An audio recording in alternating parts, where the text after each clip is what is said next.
wannan ya ce assalamu alaikum malam. Ina roƙon Allah da sunayensa na ya hayyu ya qayyum ya ji ganyayenka kuma ya kare ka daga sharrin mahassada. Amin ya hayyu ya qayyum. Bayan haka ina son ka dan Allah. So Allah da kake so na don shi ina roƙon ya so ka ya kaunace ka. Na kasance ina aikin gwamnati kuma a wurin aikin namu lokaci zuwa lokaci ana raba mana kuɗi. Kuma malam kowa ya tabbatar da ba halattattun kuɗi ba ne, wato cuwa-cuwa ce ake kirkirowa sai a samu a cikin kuɗin. Amma na kasance ɗaya daga cikin waɗanda ba sa karɓa. Allah ya maka albarka. Dalilin haka nake fuskantar barazana a ofis ɗinmu. Daga baya an ba ni shawara da dinga karɓa, amma kar na yi amfani da kuɗin. In nemi wasu mabukata in dinga ba su sadaka duk lokacin da irin wannan kudin suka shigo. Ina cikin damuwa malam, tambaya ta ke da menene matsayin wannan da kuma shawara a musulunci. Allah ta'ala ya gyara mana kasar mu. Akwai tashin hankali ya zama wai wanda ke kwatanta gaskiya shi yake cikin wani hali, wanda yake dan barna kuma shi yake jin daɗi. Allah ta'ala ya gyara mana kasar mu. Allah ya gyara mana ma'aikatanmu, Allah ya gyara mana talakawanmu, Allah ya gyara mana shugabanninmu a kowane wuri suke. Shawara da kace in baka a musulunce zan baka shawara shine kada ka karba din shi yafi. Kada ka karba shi yafi shine shawarar da nake baka. Wannan kuma shawara ta dace da fatawa ta Lajnatul Da'ima lil Buhuth al-Ilmiyya a cikin jerin gwanon fatawoyinsu a mujalladi na 23 daidai kan namba na 548 sun yi fatawa da cewa irin wannan hali mutum ya kishi ya fi, don ba wai kyauta ce irin wacce aka aminta da ita ba.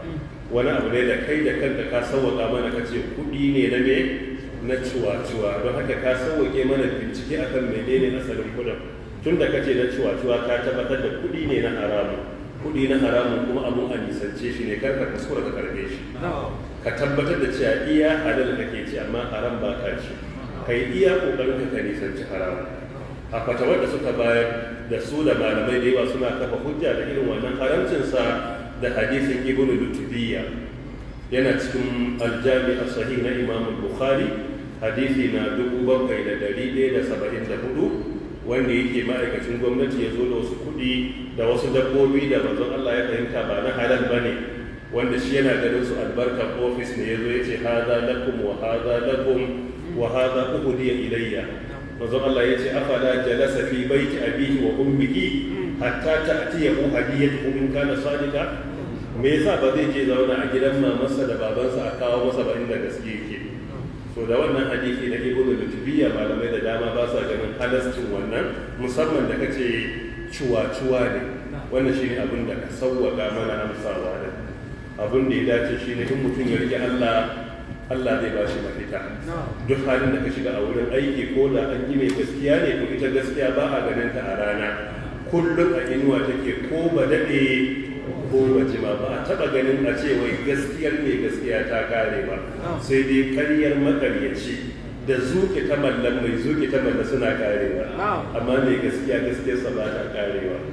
Shi yasa ka rike Allah, shi yasa yace wa man yattaqillaha yaj'al lahu makhrajan wa yarzuquhu min haythu la yahtasib wa man yatawakkal 'ala Allah fa huwa hasbuh inna Allah qad ja'ala Allahu li kulli shay'in kadara. Wannan suratul talaq aya ta nawa kenan?